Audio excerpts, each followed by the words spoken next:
आपको बता दें, देखिए परिवहन विभाग से जुड़ी ये खबर है। निजी बसों में पीछे की और इमरजेंसी विंडो नहीं होने पर बनाए जा रहे चालान। साइड इमरजेंसी विंडो के अलावा बसों के पीछे बस बॉडी कोड के AIS 119 के अनुसार बसों के पीछे भी इमरजेंसी विंडो लगाना है जरूरी। लेकिन 2022 और 23 में रोडवेज की जो अनुबंधित स्लीपर है, AC नॉन AC बसों में नहीं है पीछे इमरजेंसी गेट। अब ऐसे में सुनील यादव हमारे साथ फोन लाइन पे जुड़ गए हैं। सुनील, इस बात को लेकर क्या कुछ जानकारी, क्योंकि कुछ बसों में इमरजेंसी विंडो इमरजेंसी गेट है पर कुछ में नहीं है, और ऐसे में फिर कहा जा रहा है कि ये पक्षपात हुआ है, क्या कुछ है ये पूरा मामला? बिल्कुल सोनल, जो पैसेंजर हैं उनकी सेफ्टी और जो सुरक्षा है उसके लिहाज से जो आपातकालीन गेट, जिनको इमरजेंसी गेट हम कहते हैं, वो लगाना बेहद जरूरी है। और इसके लिए बाकायदा जो आदेश है वो भी जारी हो गए हैं और अनिवार्य रूप से ये होना जरूरी है। लेकिन पिछले दिनों से हमने देखा कि किस तरह से जो कई बसें ऐसी हैं जिनमें इमरजेंसी गेट नहीं है, क्योंकि इसमें दो चीज हैं।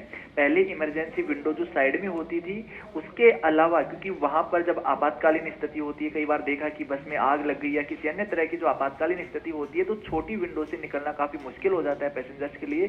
तो ऐसे में परिवहन विभाग ने जो नियम निकाला था, और ये ऑल इंडिया स्टैंडर्ड के आधार पर निकाला था, कि जो पीछे बस के बिल्कुल पीछे जो गैलरी जाती है उसके पीछे एक बड़ी जो विंडो है वो इमरजेंसी की होनी चाहिए। लेकिन देखा गया है कि ना तो निजी बसों में इस तरह की चीजें थी, और जब अब निजी बसों का बिना विंडो वाली जो बस है उनका चालान करना शुरू किया गया, तो उसके बाद में जो निजी बस ऑपरेटर्स हैं वो पक्षपात का आरोप लगा रहे हैं। क्योंकि सबसे बड़ी बात ये देखने को मिल रही है कि निजी पर तो चालान किया जा रहा है, लेकिन जो सरकारी बसें हैं, जो राजस्थान रोडवेज के बेड़े में बसें शामिल हैं, उन बसों में भी कई ऐसी बसें चलते हुए हमें रोड पर मिल जाएंगी जिनमें इमरजेंसी गेट नहीं है। जो मानक परिवहन विभाग ने तय किया है उसके आधार पर इमरजेंसी गेट नहीं है। इसी को लेकर जो निजी बस ऑपरेटर्स हैं वो पक्षपात का आरोप लगा रहे हैं परिवहन विभाग पर, कि परिवहन विभाग सिर्फ निजी बसों पर चालान कर रहा है, जबकि जो रोडवेज में बस चल रही है उन पर चालान नहीं कर रहा। लेकिन बड़ी बात यह है कि चालान सभी पर होना चाहिए, और उससे भी बड़ी बात यह है कि सख्ती से परिवहन विभाग को इस तरह की बसों पर पूरी कार्रवाई करनी चाहिए, क्योंकि ये सुरक्षा से जुड़ा मामला है। एक बस में 50 से 100 पैसेंजर करीबन होते हैं, तो ऐसे में 50 से 100 जिंदगियां जब एक साथ लंबे सफर पर रूट पर जब रहती हैं,